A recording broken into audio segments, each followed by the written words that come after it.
Bienvenue dans Smart Bourse, votre émission quotidienne sur Smart for Change pour rester à l'écoute des marchés. Chaque jour, vous nous retrouvez en direct à 17h à la télévision via vos box. Vous nous suivez en direct également via nos réseaux sociaux et notamment notre compte LinkedIn. Et puis, bien sûr, vous bénéficiez du rattrapage, du replay chaque jour également sur notre site internet bismart.fr ou encore en podcast évidemment sur l'ensemble de vos plateformes préférées. Au sommaire de cette édition ce soir, une semaine qui débute dans le calme avec une tonalité toujours positive sur la plupart des indices actions dans le monde. On l'a vu en Asie ce matin. L'Europe suit également cet après-midi. Et puis les marchés américains sont peut-être un peu plus hésitants, même si on voit le Nasdaq progresser de plus de 0,5% en ce début de séance à Wall Street. Début de semaine dans le vert avec pas mal de données macroéconomiques qui viendront rythmer les prochains jours, à commencer par les premières estimations d'inflation pour les différents pays de la zone euro et pour la zone euro dans son ensemble. Mais le véritable point d'orgue de la semaine, qui sera d'ailleurs le fil rouge de la semaine pour les investisseurs,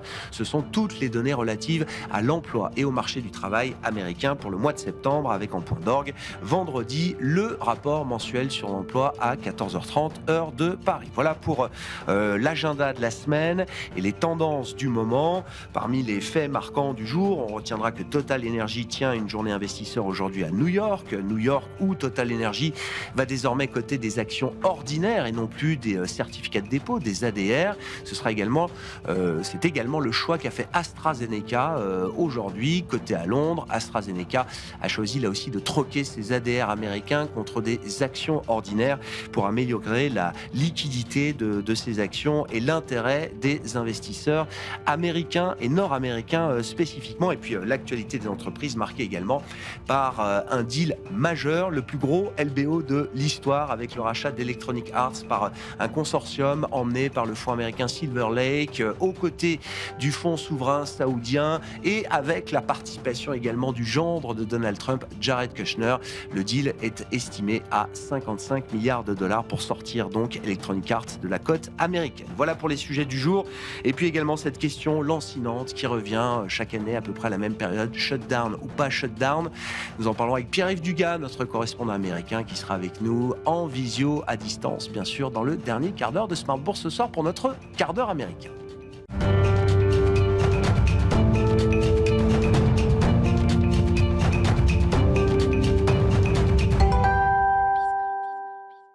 Tendance, mon ami. Chaque soir en ouverture de Smart Bourse, nous retrouvons Pauline Gratel qui vous apporte les infos clés du jour sur les marchés. Bonsoir Pauline. Bonsoir. Et c'est donc une séance sans véritable tendance, notamment pour les indices européens. Oui, le Stoxx 600 est autour de l'équilibre, tout comme le CAC 40 qui évolue autour de 7900 points. Aux États-Unis, les indices ouvrent en hausse de près de 1% pour le Nasdaq. Nasdaq soutenu notamment par le titre Electronic Arts qui fait la une de l'actualité, qui va devenir une société privée, c'est-à-dire une société non cotée. Oui, c'est un rachat record à 55 milliards de dollars. Le fonds californien Silver Lake et le fonds public d'investissement saoudien vont racheter Electronic Arts. Il s'agira du LBO le plus important de toute l'histoire. Le titre ouvre en hausse de 5%. Et puis je le disais en titre, les investisseurs sont attentifs également au risque récurrent de shutdown aux États-Unis. C'est la période pour s'intéresser à nouveau à ce risque. Oui, Donald Trump doit convaincre les chefs du Congrès afin de trouver un accord sur le budget avant demain soir pour éviter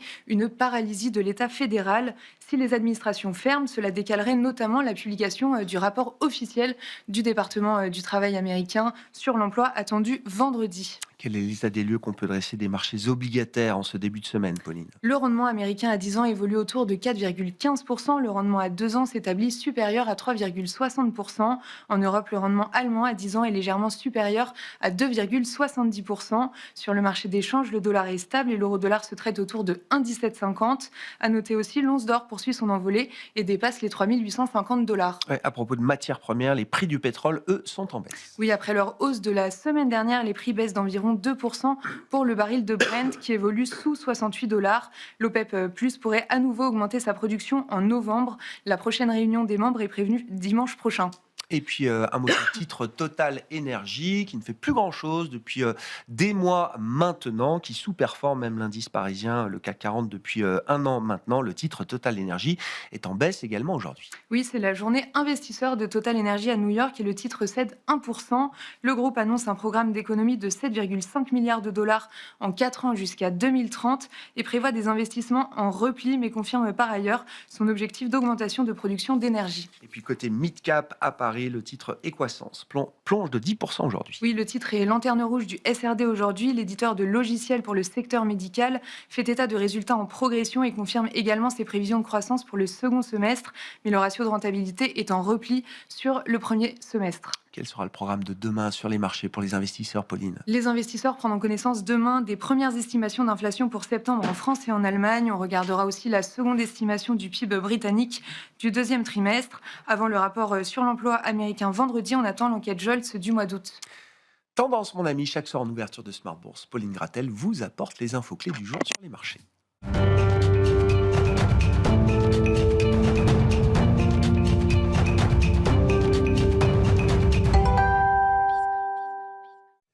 Chaque soir, deux invités, en l'occurrence ce soir avec nous pour décrypter les mouvements de la planète marché. Hervé Amourda est à nos côtés, économiste, responsable de la recherche de ProBTP Finance et membre également de l'association BSI Economics. Bonsoir Hervé. Bonsoir Grégoire. À nos côtés, Étienne Gorgeon nous accompagne, responsable de l'activité obligataire de Sanso Longchamp Asset Management. Bonsoir Étienne. Bonsoir Grégoire. Un mot de l'ambiance de marché peut-être pour commencer Étienne, si vous voulez bien. Quand on regarde les marchés globaux, les actifs risqués, on a l'impression effectivement qu'on est doucement, généreusement bercé par l'idée de perspectives de croissance qui restent somme toute correctes, notamment sur le front américain. On ne semble pas être au bord de la récession aux États-Unis. Peut-être qu'il faut apporter des nuances à cette discussion. Et puis surtout, l'idée que la Fed, dans une certaine mesure, va quand même délivrer quelques autres baisses de taux après celle qui a été délivrée ces derniers jours. Tout ça semble profiter à l'appétit pour le risque.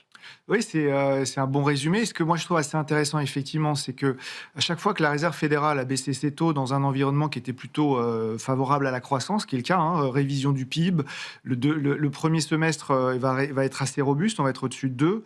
L'année dernière, on a fait 2,8. Quand on regarde les indicateurs à haute fréquence ou les indicateurs de manière générale, on est probablement passé de 2 quelque chose à un peu plus de 3 pour le troisième trimestre, ce qui est plutôt remarquable.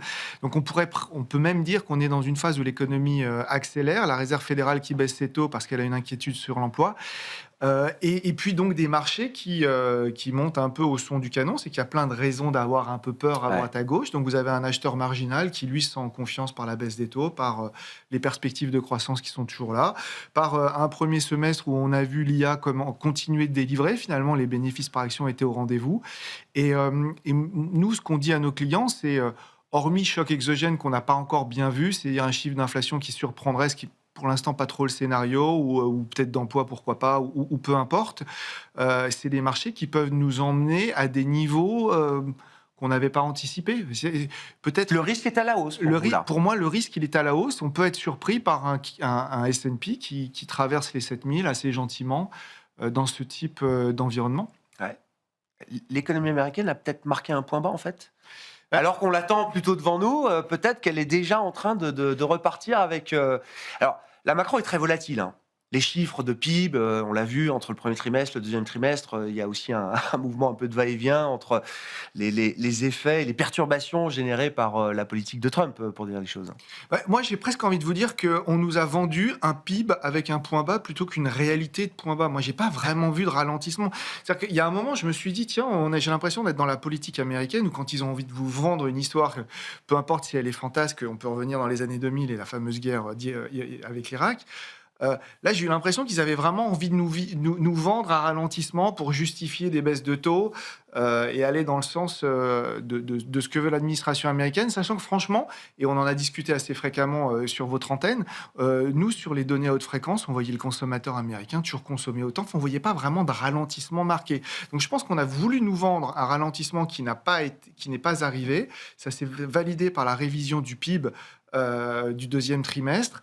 Et je pense qu'on est dans une économie qui est un peu boostée par un stimulus, par le déficit budgétaire, par la baisse des taux, par le fait que les marchés sont plus hauts, ça crée un effet richesse. Enfin, il y a plein de facteurs extrêmement favorables. Ça se voit dans le crédit. Vous avez parlé de ce fantastique LBO. Tout ça, c'est des signes de tout va très très bien, peut-être même trop Ouais. bien. Et dans le ça va très bien, trop bien, on peut être surpris. Ouais. C'est ce qu'on dit nous à nos clients. C'est-à-dire qu'il y a des risques qu'il faut avoir en tête. Mais probablement qu'un des principaux risques, c'est que les marchés continuent de monter. Bon, alors Hervé, il y a les effets de marché, effectivement, la manière dont les marchés réagissent, se comportent, et puis il y a ce qu'on essaye de comprendre de l'économie ou de la réalité économique. Qu'est-ce que vous pouvez dire de ce point de vue-là, notamment si on parle de l'économie américaine? C'est vrai qu'on a vu, je crois, 3 mois de vente au détail qui étaient quand même très très solides derrière nous et qui ont rassuré, j'imagine, un certain nombre d'investisseurs sur la santé du consommateur américain. Est-ce qu'on peut projeter, ou en tout cas, est-ce qu'on peut prolonger cette histoire macro-américaine, ou est-ce que quand même, à un moment, il faut s'attendre à, j'allais dire, une contrepartie au moins des politiques tarifaires, entre autres, immigrationnistes ou non immigrationnistes en l'occurrence, menées par Donald Trump depuis quelques mois maintenant? Oui, alors c'est effectivement très très compliqué d'y voir clair parce que les révisions ont lieu sur à peu près toutes les statistiques aujourd'hui. Donc la vérité d'hier n'est pas la vérité d'aujourd'hui et probablement ça va être difficile de tirer un trait à partir de là pour demain, pour les prévisions.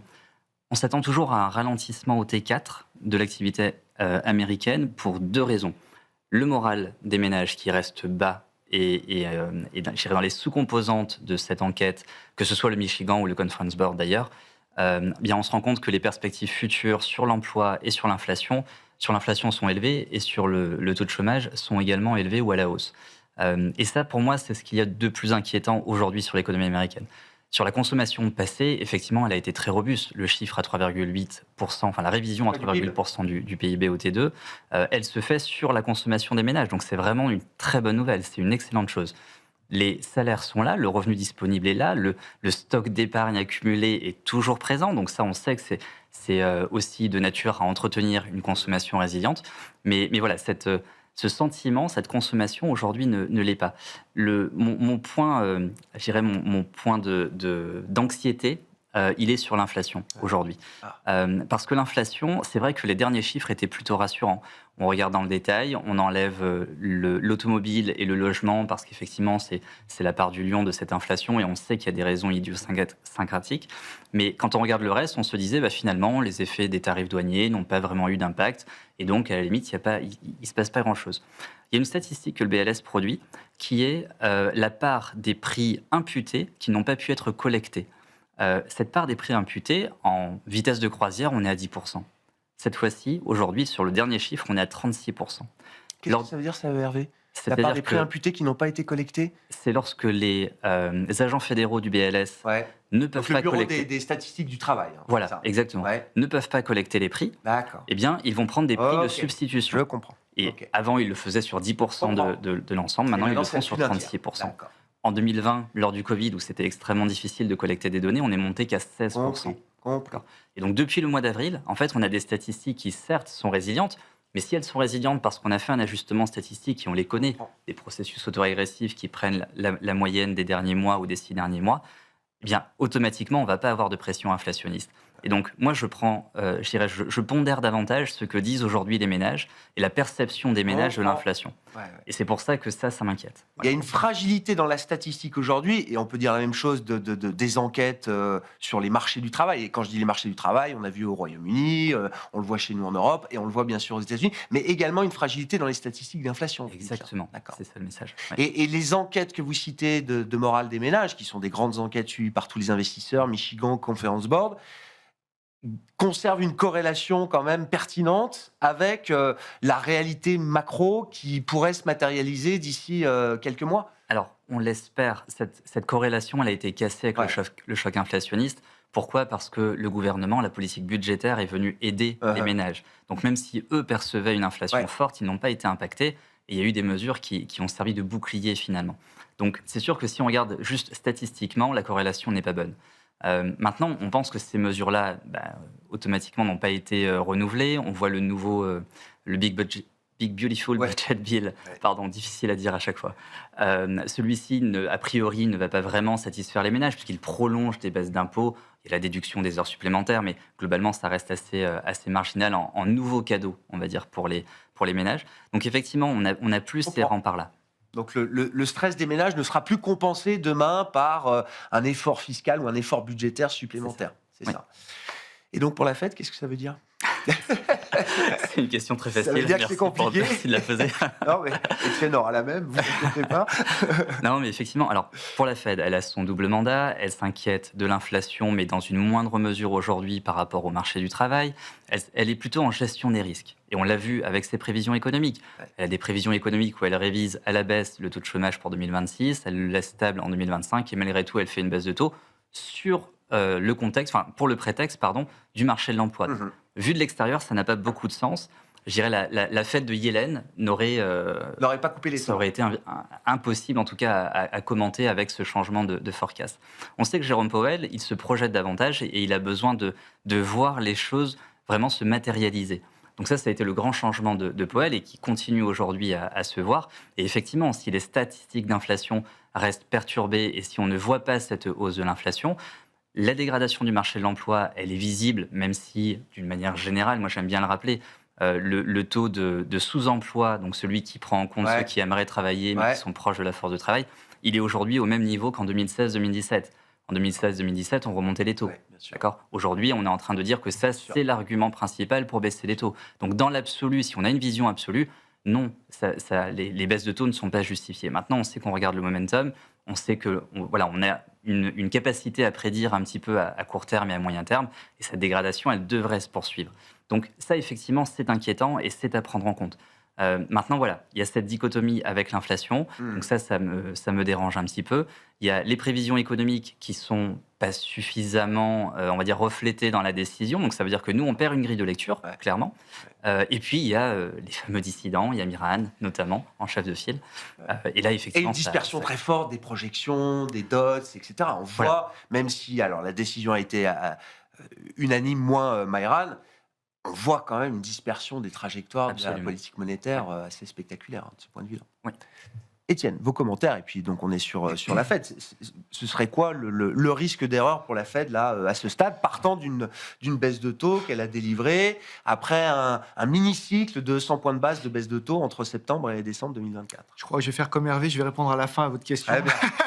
Mais non, mais on va y répondre. Mais je voudrais revenir peut-être sur un point, c'est que je trouve que les études sont tellement polluées aux États-Unis que nous, ça nous a forcé à totalement ajuster notre façon de regarder la macroéconomie américaine. C'est-à-dire qu'on ne regarde que des données à haute fréquence qui représentent bon an, mal an, entre 50 et 80% des résultats finaux, mais on trouve que c'est moins aléatoire, c'est un peu plus fiable que ces études qui sont révisées et dont les révisions sont révisées elles-mêmes. Et c'est vrai que sur l'inflation, ça pose également un problème. Et pour donner un exemple concret sur l'inflation, moi, ce que j'ai trouvé intéressant, puisque c'est difficile de se baser sur quoi que ce soit en ce moment, c'est quand même dingue. On fait des prévisions sur des chiffres qui... C'est bien de le pas dire. grand-chose. Non, mais c'est bien. Mais, ça ramène un peu d'humilité partout, j'ai envie de dire. Voilà. Je dois vous avouer que les données à haute fréquence, quand j'arrive, je sais un peu, j'arrive à avoir 80% des retail sales aux États-Unis par jour. Ouais. C'est fourbi, donc on retraite ça mathématiquement, mais on arrive à avoir des choses à peu près propres. Et ça, bizarrement, ça corrèle et ça tient bien. D'accord. Là où c'est vraiment compliqué, c'est effectivement sur les études, notamment type inflation ou emploi, où là, ça devient vraiment compliqué. Sur l'inflation, moi, il y a deux choses. Il y a une chose que je trouve assez intéressante, c'est vraiment ce que pensent les Américains sur le travail de Trump depuis qu'il est au pouvoir. Ouais. Donc le pourcentage d'Américains qui lui font confiance, et c'est très mauvais. C'est pas mauvais, hein, c'est très mauvais. Et ça peut être, ça pourrait être curieux quand on intègre le fait que depuis le début de son mandat, qu'on l'aime ou qu'on l'aime pas, on pourrait quasiment dire qu'il a tout réussi. Enfin, la Big Beautiful Bill, comme les tarifs, il a réussi à tordre le bras à la planète. Enfin, il fait quand même beaucoup de choses, il y arrive. Et pourtant, les Américains ne sont pas satisfaits de son travail. Et la première raison qui explique pourquoi les Américains ne sont pas satisfaits de son travail, c'est l'inflation. Et donc, on voit bien qu'il se passe quelque chose qu'on ne comprend pas bien. Ça, c'est la première chose. La deuxième chose, c'est que moi, je pars du principe que l'inflation va s'emballer au moment où les économistes vont commencer à se tromper. Sauf que pour l'instant, ce n'est pas le cas. Il n'y a pas d'oscillation entre ce que pensent les économistes et la réalité des chiffres. Il y a très peu d'oscillation. Les économistes tapent quasiment là où ça va tomber. Le consensus des économistes sur ces chiffres d'inflation est plutôt bon aujourd'hui. Vous regardez en 2021, c'est plus terrible. Plus 2021-2022, bien sûr. C'est terrible. Que tout le monde était en retard à chaque fois. Au départ, ça commence très gentiment, puis arrive le mois d'avril, mai et juin, et on était parti dans un autre monde. Ce que j'observe également, c'est qu'il y a plein de façons de regarder l'inflation. On peut regarder le chiffre, on peut regarder les sous-composants. On peut regarder celui que j'aime le plus, si on doit regarder qu'un chiffre, c'est celui qui retire tous les écarts à la moyenne, à la hausse, à la baisse. Ils appellent ça le trim mean, qui montre une petite remontée. Mais surtout, ce que je trouve intéressant, c'est si on le regarde avec un pied de côté, et qu'on regarde par exemple par catégorie qui remonte. Donc on ne regarde pas par sous-catégorie de produits, mais par pourcentage, ce qui monte de 1%, ce qui monte de 3%. Et j'aime bien, je regarde ce qui monte de 5% et plus. Et il y a combien d'items alors qui montent de 5% Simplement, et plus? ce que j'observerais, c'est que ça représente une part qui grossit. C'est la part qui accélère le plus. Donc, vu qu'on ne sait pas grand-chose, on voit ce que pensent les Américains, et je pense que ça, c'est à peu près crédible. Parce que quand même, un président qui réussit plein de choses et le peuple qui n'est pas content, c'est qu'il y a quand même quelque chose qui se passe qui n'est pas évident. Il y a un message. Et j'observe qu'en regardant l'inflation d'une certaine manière, il y a quand même quelque chose qui se forme. Mais pour l'instant, on n'y est pas. Donc, à voir. Et donc, j'ai une question sur la Fed. Avant, je parlerais bien sur l'emploi et surtout sur les retail sales. Ce que je trouve intéressant, c'est ce rapport de Moody's, qui est quelque chose que nous, on voyait depuis un petit bout de temps. C'est que je pense...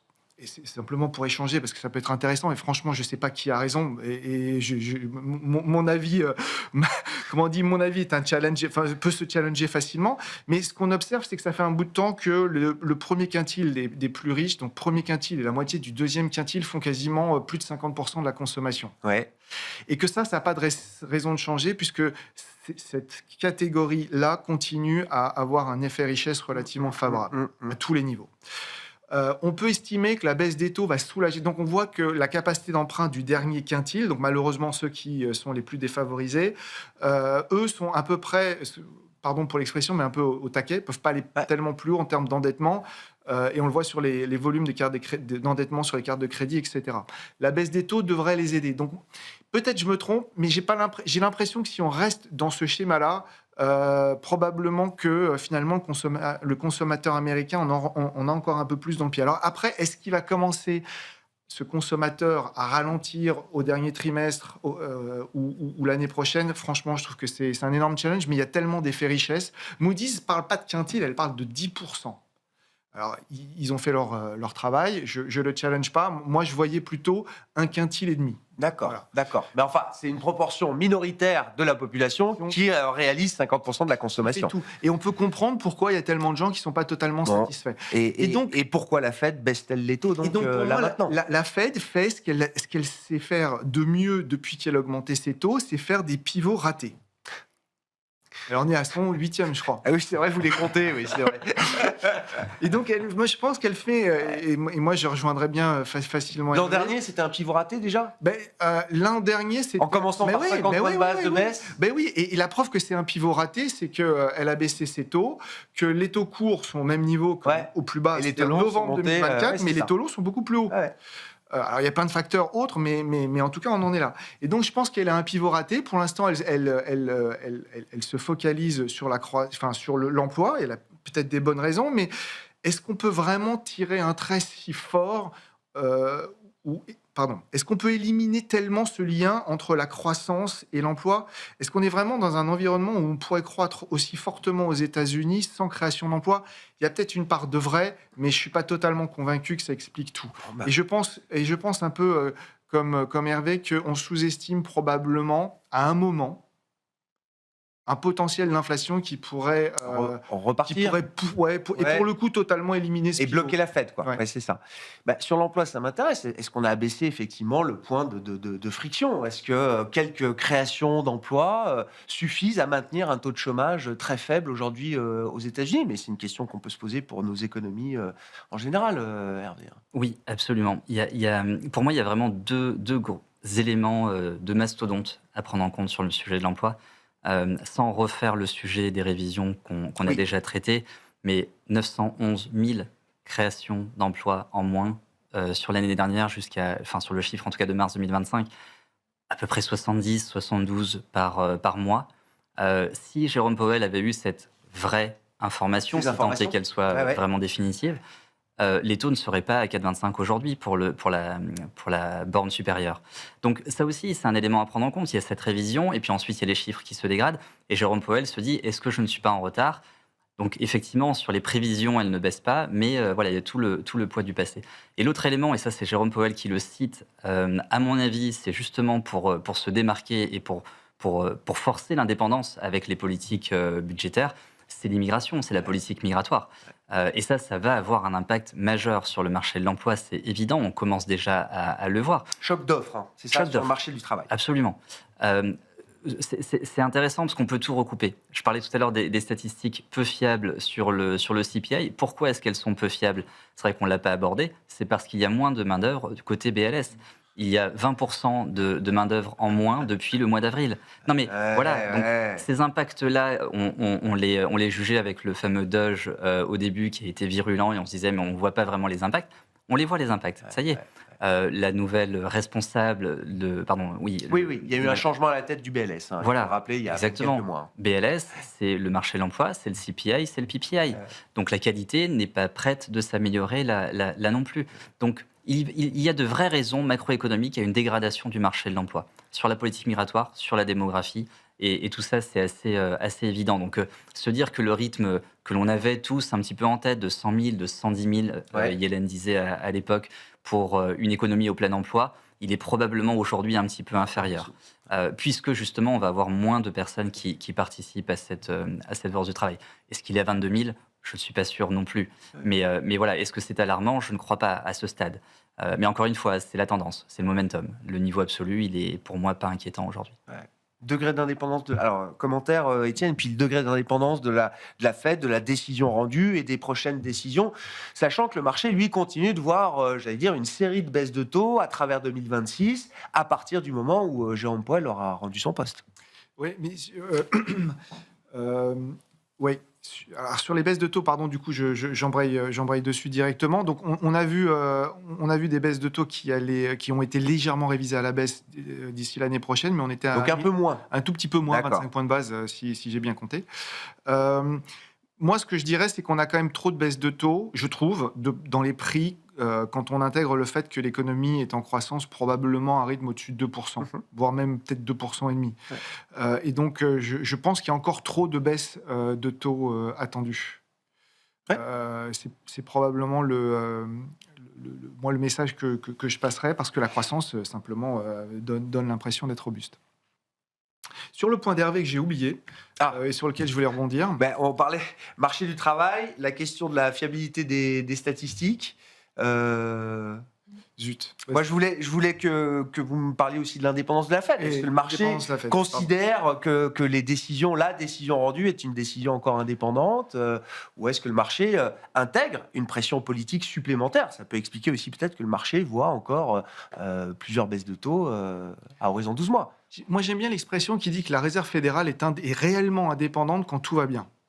Et je pense qu'on est probablement dans un environnement où les choses vont pas si bien, parce qu'il y a un déficit budgétaire, parce qu'il y a un mécontentement général aux États-Unis qui est palpable. Et je questionne...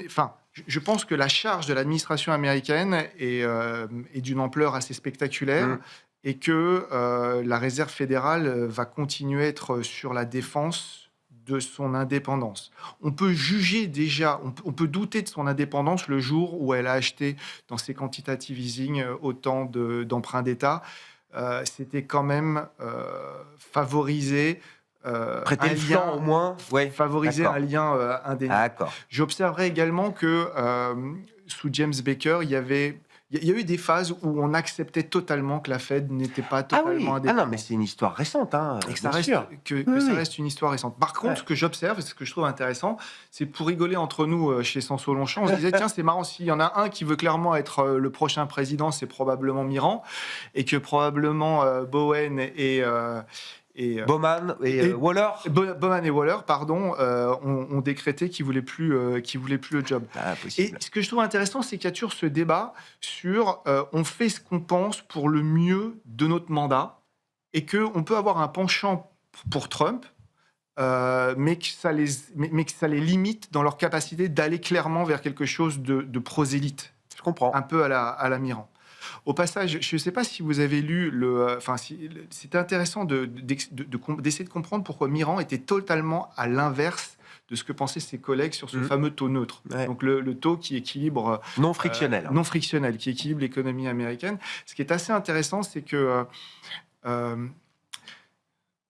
de politique, mais je trouve ça assez simpliste. Parce qu'il anticipe des choses dans le futur qui pourraient se produire. Il y a beaucoup de si. Déjà, quand on fait de l'économie, le premier si, c'est toujours un peu douteux. Alors quand vous en avez 4 ou 5, et quand vous commencez à regarder vraiment loin devant vous, ça commence à devenir très hypothétique. Et il est vraiment dans une posture, je trouve, politique au sein de la Fed. Et le message qui a été passé récemment, c'est que la Fed, pour l'instant, à part lui, ne se veut pas si politique que ça. Moi, c'est ça que j'ai retenu. Ouais. Donc, résistance. Ouais, je comprends. Alors, on va en parler du point mort. Le point d'Hervé était de dire, effectivement, peut-être qu'on a besoin d'un peu moins de création d'emplois aujourd'hui pour maintenir le taux de chômage. Oui, c'était d'ailleurs le point, le point que j'avais oublié. Moi, une question que je me suis posée, c'est vous comme moi, on a été habitués à ce que les créations d'emplois nous surprennent toujours à la hausse. On était à un rythme il y a très longtemps à 50, on est passé à 100, 150. On trouvait que 150 c'était un bon chiffre.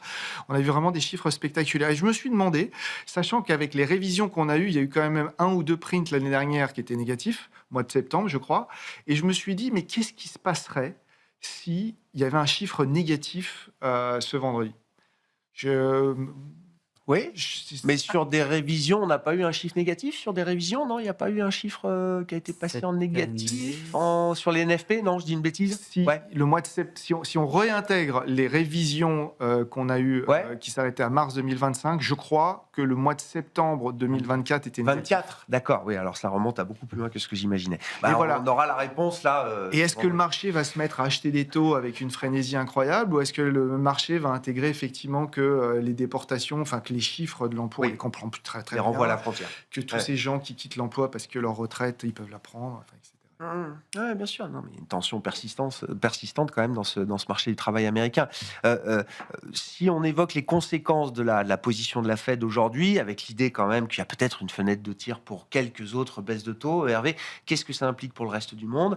Qu'est-ce que ça implique pour d'autres banques centrales ? Et notamment, par exemple, pour la Banque centrale européenne. Est-ce que la BCE peut maintenir un statu quo le temps que la Réserve fédérale américaine ajuste son réglage de politique monétaire, ou est-ce qu'il faut à un moment que la Banque centrale européenne se remette également en jeu ?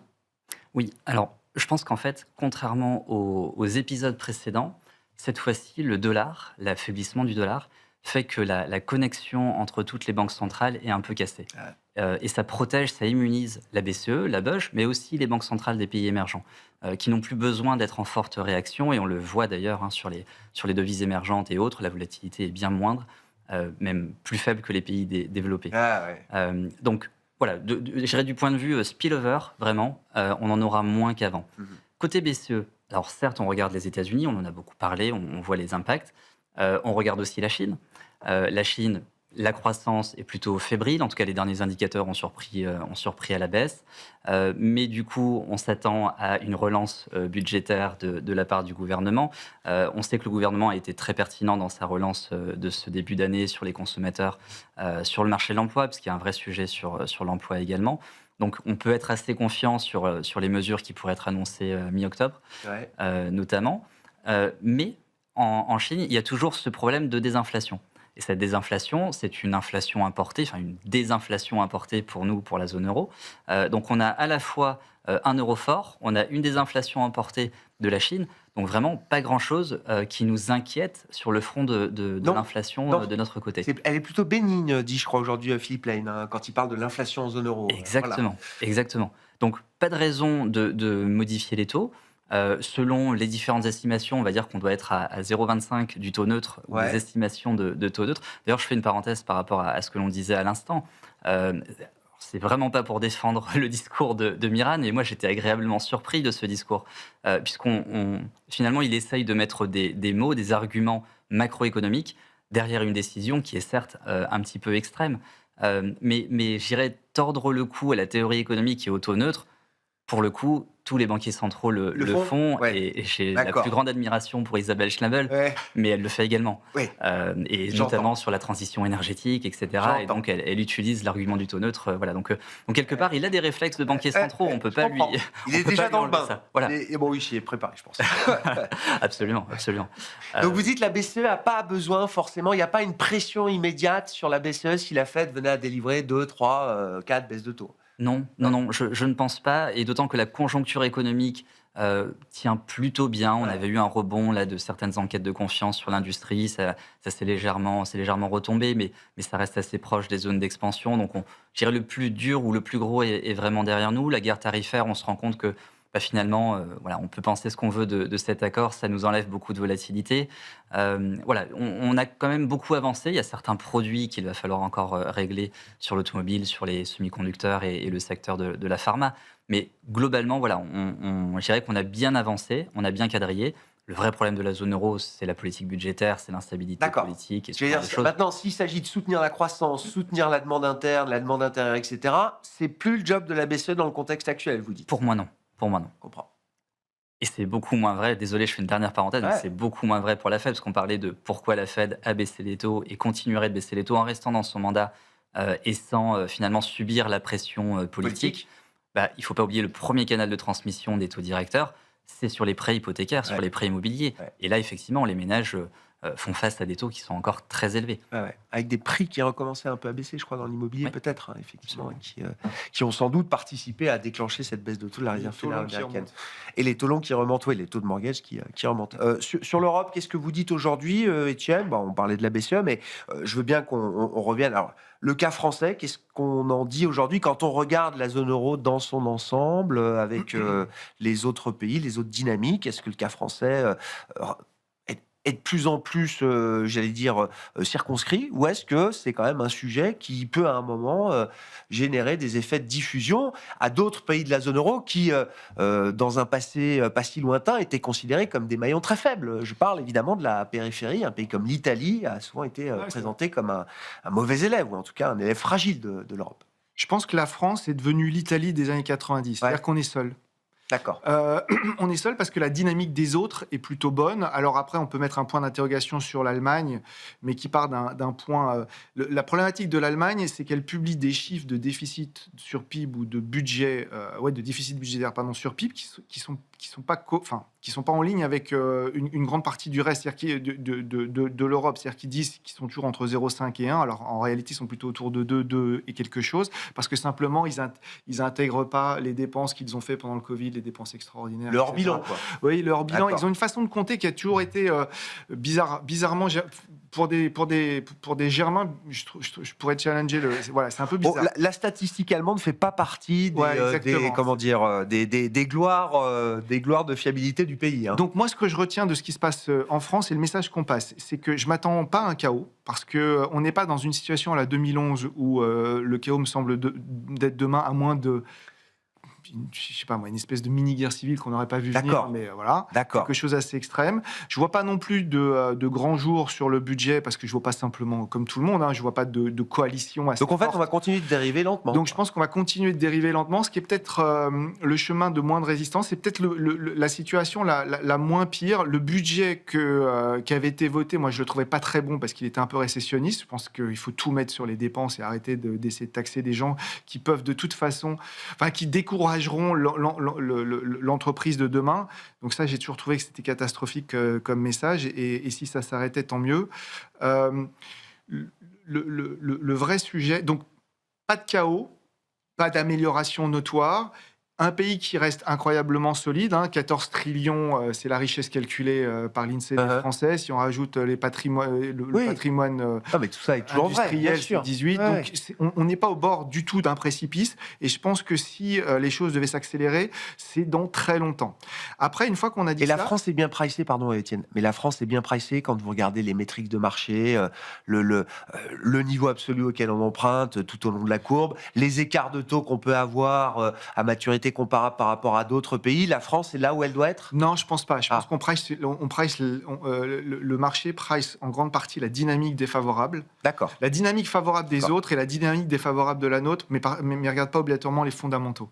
Donc il y a un peu on regarde un peu dans le futur, on regarde un petit peu devant.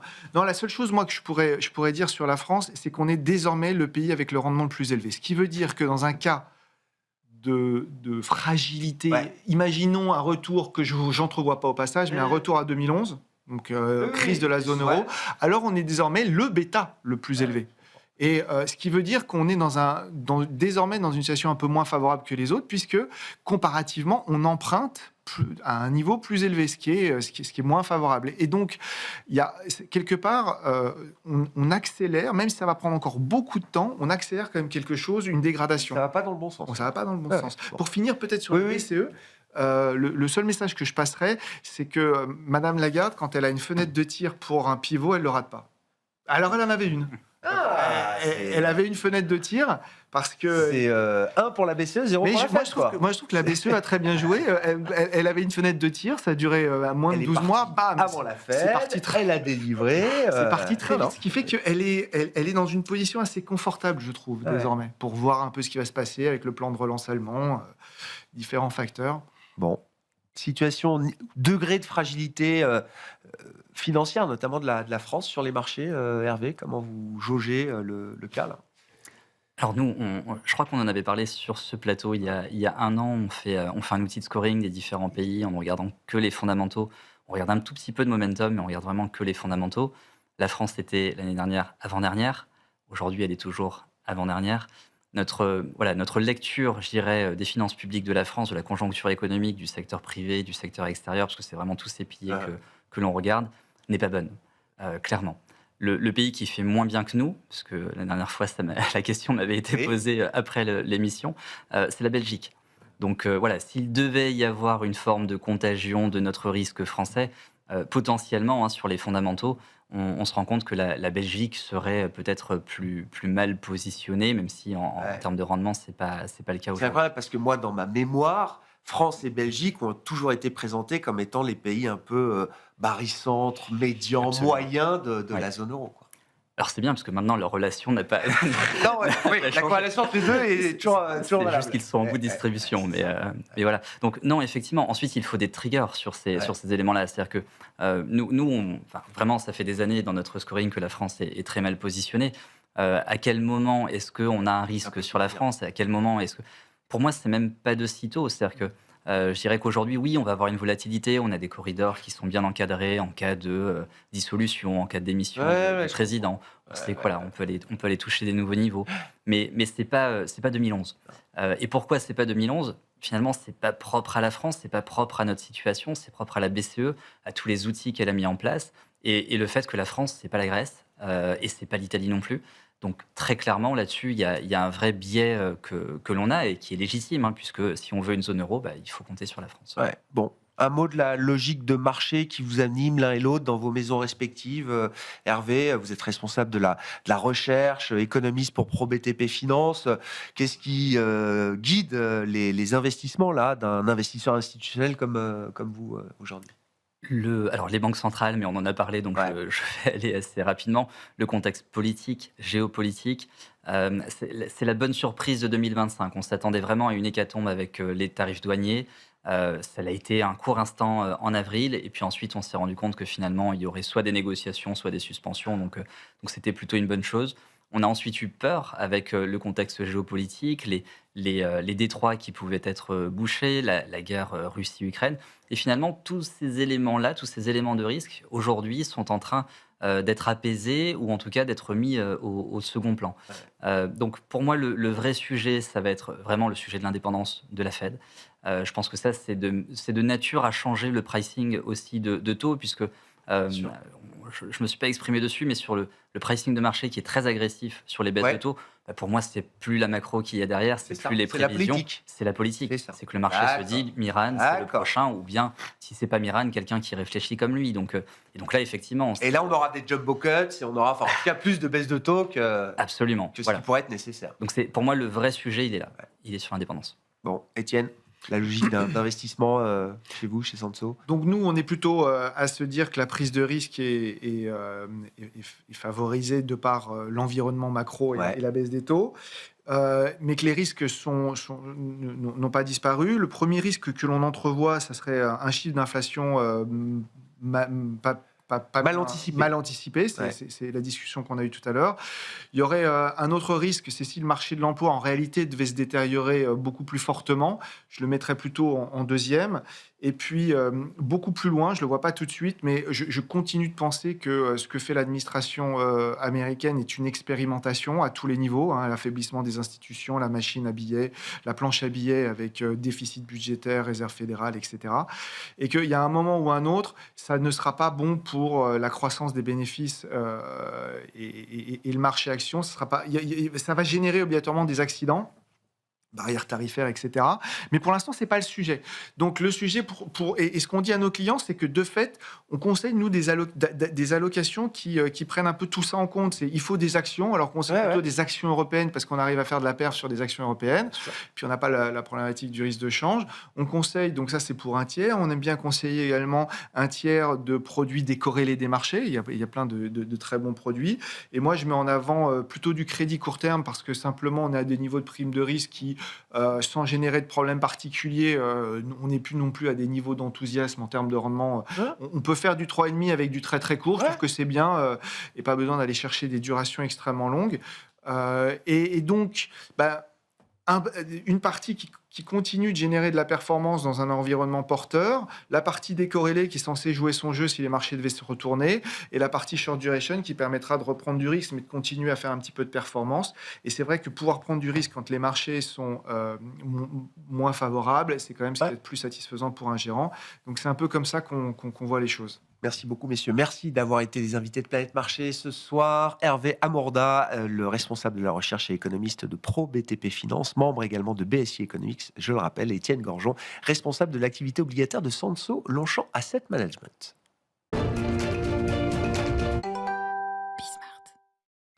Le dernier quart d'heure de Smart Bourse, chaque soir, c'est le quart d'heure thématique. Et chaque lundi, le thème, c'est celui de l'économie et de la politique américaine avec notre quart d'heure américain et notre correspondant américain, Pierre-Yves Dugas, avec nous à distance, en visio. Bonjour Pierre-Yves. Merci beaucoup d'être avec nous. Bon, ça va être le fil rouge de la semaine, toute une série de données aux États-Unis, statistiques relatives au marché du travail et à l'emploi américain pour essayer d'y voir plus clair, permettre d'éclairer peut-être un peu mieux les banquiers centraux de la Réserve fédérale américaine. Pierre-Yves, est-ce que la Fed, en amorçant un mini-cycle ou un cycle de baisse de taux, peut venir en soutien d'un marché du travail qui serait en train de se dégrader, selon l'histoire qu'on est en train de raconter? C'est une de ses missions officielles. Elle se doit d'essayer de le faire. Le Congrès lui a ordonné, il y a plus d'une décennie, de s'occuper à la fois de la stabilité des prix et de maximiser l'emploi. Il y a tout de même, cette fois-ci, dans ce cycle économique un peu brumeux, des forces qui jouent sur l'emploi américain qui vont complètement échapper à la Fed parce qu'elles échappent largement aux oscillations de l'offre de crédit. Il y en a au moins trois. La première, c'est les droits de douane. C'est nouveau, ce phénomène. Et ce qui était une théorie dont nous avions parlé ici il y a un peu plus de 3 semaines est maintenant de plus en plus repris un peu partout et demande encore à être vérifié plus précisément et mesuré. Mais il semble bien que la grande variable d'ajustement des entreprises dans ce contexte d'augmentation des droits de douane, jusqu'à présent, ne soit pas tellement les prix qui sont présentés au consommateur final, mais plutôt l'emploi. En d'autres termes, les entreprises américaines voient leurs coûts augmenter, mais les petites en particulier se rendent compte qu'elles n'ont pas de pricing power, la capacité d'augmenter leurs prix, parce que l'environnement est trop concurrentiel et parce que leurs catégories de consommateurs sont par ailleurs trop soumis à diverses augmentations de prix. Donc, elles sont obligées de jouer sur la productivité, sur leurs marges et essentiellement sur leur capacité à embaucher du personnel. Et bien qu'elles aient la possibilité d'embaucher du monde, elles ne le font pas. C'est la première chose sur laquelle la baisse du coût du crédit souhaitée par la Fed pourrait buter dans le viseur d'améliorer la situation de l'emploi. Autre problème nouveau, l'intégration, petit à petit, mais ça commence à se voir, de l'intelligence artificielle dans les processus des entreprises. Je suis frappé de voir que des grands patrons, c'est-à-dire des patrons de sociétés qui emploient énormément de monde, à commencer par la première d'entre elles, Walmart, 2,5 millions d'employés. Amazon, avec des effectifs du même ordre. JP Morgan Chase. Ford, qui emploie beaucoup moins de monde, mais qui a une empreinte énorme dans l'économie américaine. Tous disent maintenant la même chose. L'intelligence artificielle est en train de changer tous les emplois de notre entreprise. Le patron de Ford, M. Farley, va même jusqu'à dire que 40% des emplois de col blanc aux États-Unis, in fine, vont disparaître en raison de l'intelligence artificielle, et c'est certainement un des facteurs qui joue sur le ralentissement de l'embauche des jeunes diplômés, et pas simplement dans le secteur de la programmation informatique, qui, pour les applications de base, de ce que l'on m'explique, est de plus en plus maintenant faite par des machines. Dernier point qui joue sur l'emploi, on en reviendra peut-être tout à l'heure si l'on parle du shutdown, c'est l'élimination nette d'emplois dans le secteur public fédéral. D'ici la fin de l'année, ce sont 300 000 fonctionnaires fédéraux qui ne seront plus dans les effectifs comme au début de l'année. Quelques 150 000, normalement, au cours de la semaine qui commence, vont disparaître parce qu'ils ont souscrit au programme d'incitation au départ qui leur a été présenté par Elon Musk avec son Doge au printemps. 300 000 emplois, ça fait quand même beaucoup, même à l'échelle américaine, c'est un peu plus qu'un joli mois de création nette d'emplois, et contre ça, la Fed ne peut rien. Bon, on verra jusqu'où la Fed pourra mener à bien ces baisses de taux. Le marché en attend encore un certain nombre et on verra si la Fed peut délivrer autant que ce que les investisseurs attendent. Cette semaine sera de toute façon éclairante, même si ce sont des chiffres qui seront révisés avec toute une série de données, je le disais, statistiques liées au marché du travail et à l'emploi américain, et notamment le grand rapport sur l'emploi américain pour le mois de septembre qui sera publié ce vendredi à 14h30. Shutdown ou pas shutdown, on se retrouve à peu près chaque année à la même époque pour se poser cette question. Pierre-Yves. Oui, et les deux sont liés parce que je viens de voir passer sur mon écran que le Bureau des statistiques du département du travail, de BLS, annonce qu'en cas de shutdown, ils ne publieront pas de chiffres. Donc si nous avons shutdown mercredi matin à la première heure, nous serons privés des chiffres de l'emploi et du chômage du mois de septembre et des éventuelles révisions sur lesquelles nous comptions pour le mois d'août, voire pour le mois de juillet. Et si ce shutdown venait à se prolonger, nous n'aurions pas non plus d'estimation du CPI, de l'indice des prix à la consommation, qui sont quand même des chiffres très importants pour aider la Fed à se guider dans ce brouillard. Alors, shutdown ou pas shutdown? Si vous m'obligez à parier, je pense que nous aurons un shutdown. Je suis incapable de vous dire s'il sera court ou s'il sera long. Je pense que tant du côté des républicains que du côté démocrate, on a l'impression, à tort peut-être, que le shutdown va faire progresser sa cause. Les démocrates ont pris un risque énorme tout de même en exigeant à ce stade-là de l'année des concessions massives qui se chiffrent en centaines de milliards de dollars et pour mettre dans la balance le fonctionnement normal du gouvernement. On n'est pas en train d'argumenter sur des petits détails d'ajustement de dépenses ou de recettes. Les démocrates demandent carrément aux républicains de revenir sur des morceaux entiers de Big Beautiful Bill, cette loi attrape-tout qui avait été votée au mois de juillet et qui, notamment, prévoyait des révisions dans le système d'octroi de subsides dans le programme Medicaid, c'est-à-dire le programme d'assurance maladie des personnes défavorisées et des enfants, et aussi un retour sur l'annulation des incitations fiscales qui permettaient de subventionner l'accès à l'assurance maladie privée par des Américains de revenus modestes.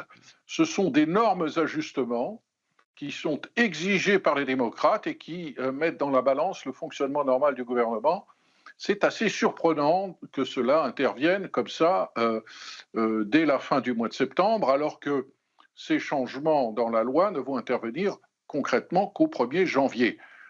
Du coup, en attrapant la balle au bon, Donald Trump a dit, bien écoutez, puisque vous le prenez sur ce ton, non seulement si nous avons shutdown, nous allons faire le tri traditionnel au moment d'un shutdown entre les employés fédéraux dits essentiels et ceux qui ne sont pas essentiels, sachant que si vous êtes dans la triste catégorie des employés essentiels, vous devez aller travailler, mais vous n'êtes pas payé, c'est quand même un comble, vous serez payé rétroactivement, mais tout de même.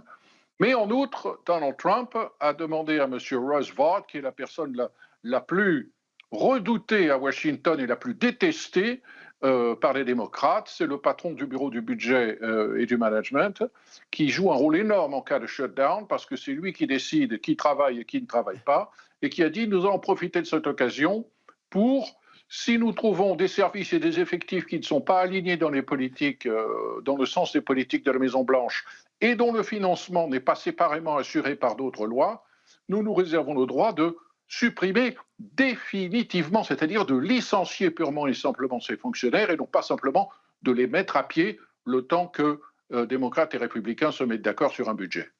Bon, réponse dans les prochaines heures avec ce traditionnel rendez-vous, effectivement, entre les deux grands partis américains, démocrates et républicains. Donald Trump rencontre aujourd'hui les différents leaders du Congrès, à savoir les leaders de la Chambre des représentants et du Sénat sur ce sujet du shutdown. Merci beaucoup Pierre-Yves. Pierre-Yves Dugas avec nous chaque lundi dans Smart Bourse pour notre quart d'heure américain, à retrouver bien sûr en replay sur bismart.fr ou encore en podcast sur l'ensemble de vos plateformes préférées.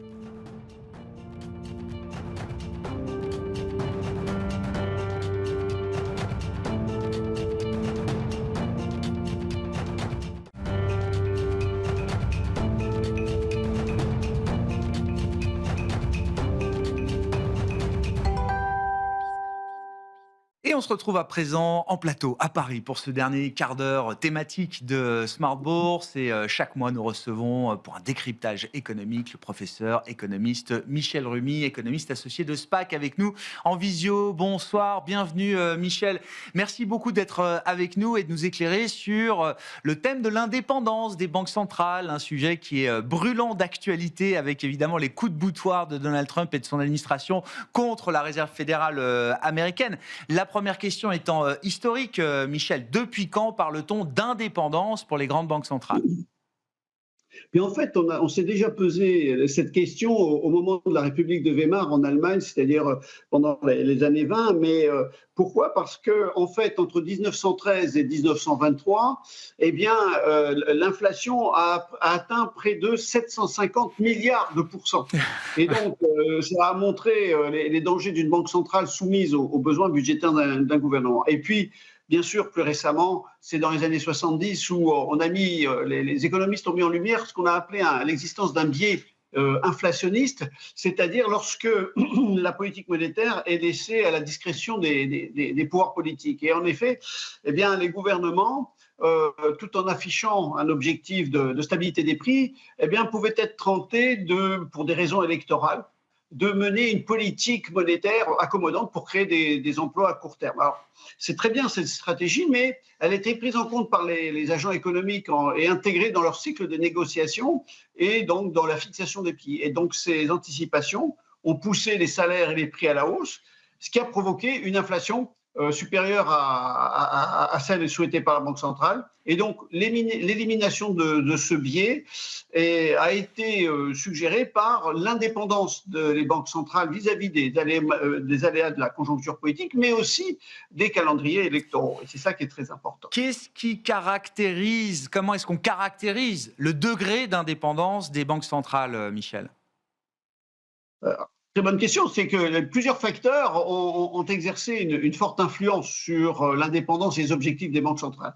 Et dans les années 90, la plupart des banques centrales dits avancés ont adopté un statut d'indépendance qui va reposer sur 4 domaines et qu'on retrouve d'ailleurs au niveau de la BCE. D'abord, il y a dans le domaine institutionnel, il est interdit aux banques centrales nationales de solliciter des instructions des institutions communautaires et des gouvernements des États membres, etc. Et à l'inverse, les gouvernements des États membres ne doivent pas chercher à influencer les membres qui prennent des décisions au niveau notamment des banques centrales.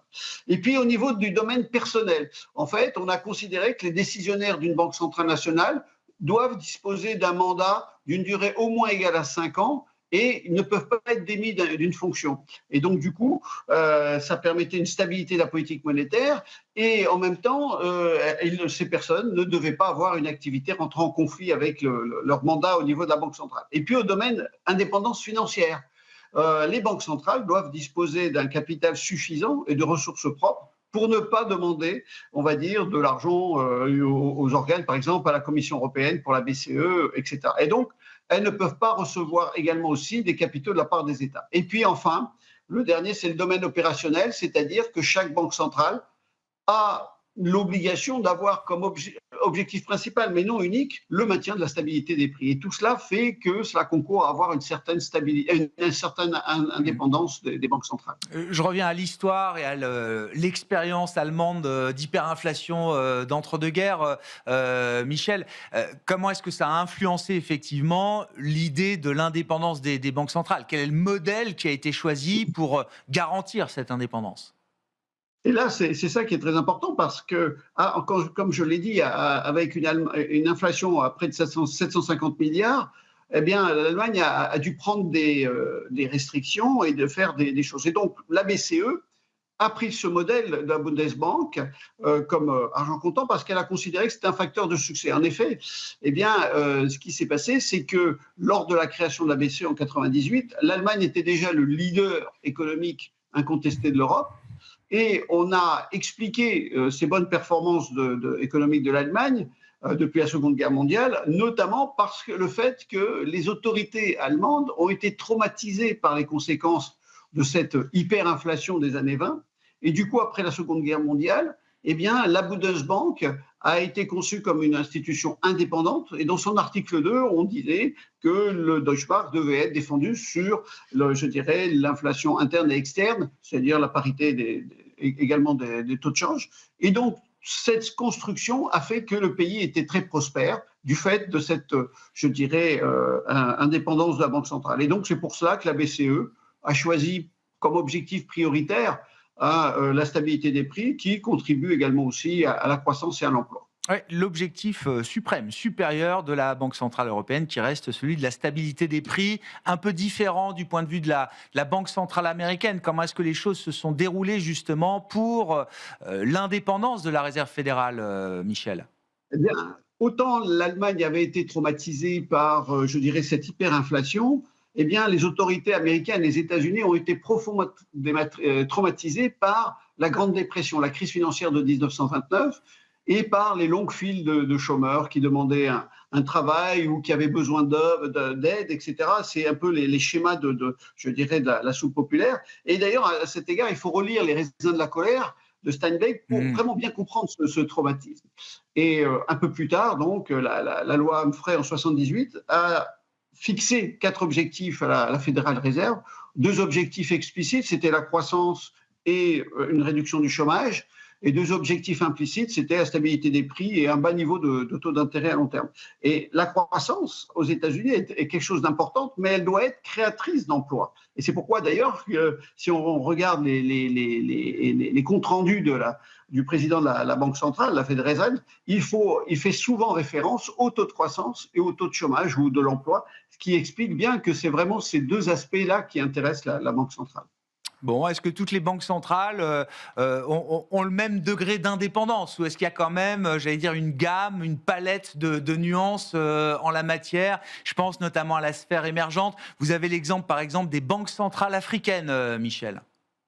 Oui, tout à fait. En fait, on voit que la BCEAO, qui est la banque centrale de la zone UEMOA, ou la BEAC, qui est de la zone CEMAC, ont hérité du modèle français, avec un rôle majeur de garantie de la stabilité monétaire qui est liée à la parité fixe avec l'euro. Et leur indépendance est juridiquement encadrée, mais parfois limitée en pratique par des contraintes politiques, on va dire ça comme ça.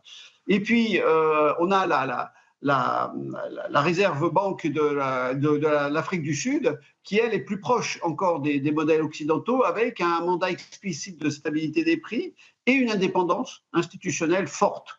Et c'est ça qui fait qu'elle a une bonne économie, plus ou moins. Et puis, dans plusieurs pays africains, en fait, la mission de financement du développement reste en tension souvent avec l'indépendance monétaire. Et donc, parfois, on n'a pas une indépendance qui soit aussi forte qu'ailleurs.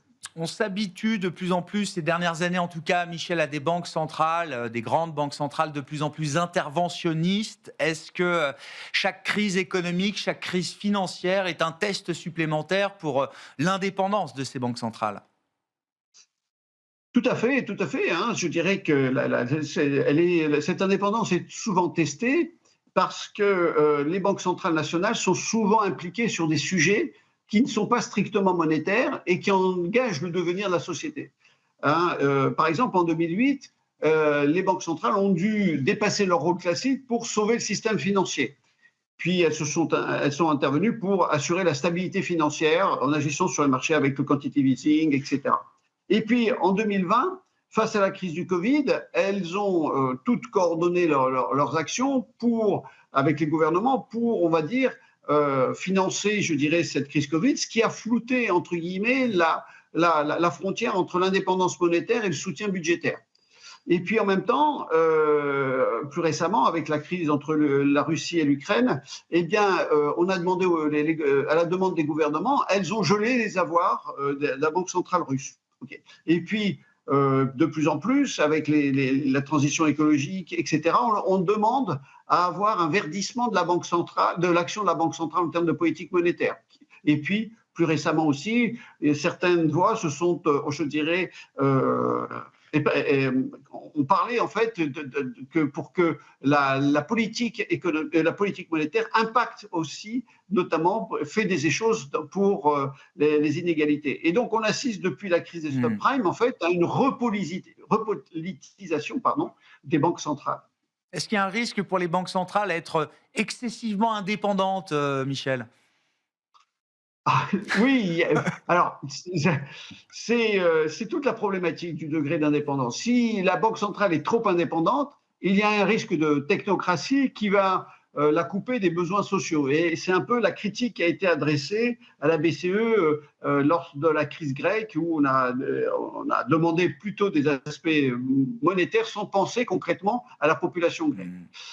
Si elle est trop dépendante du pouvoir public, eh bien, il y a un risque d'hyperinflation ou une perte de crédibilité. C'est l'exemple de la Turquie, où le président Erdogan a imposé des baisses de taux malgré l'inflation.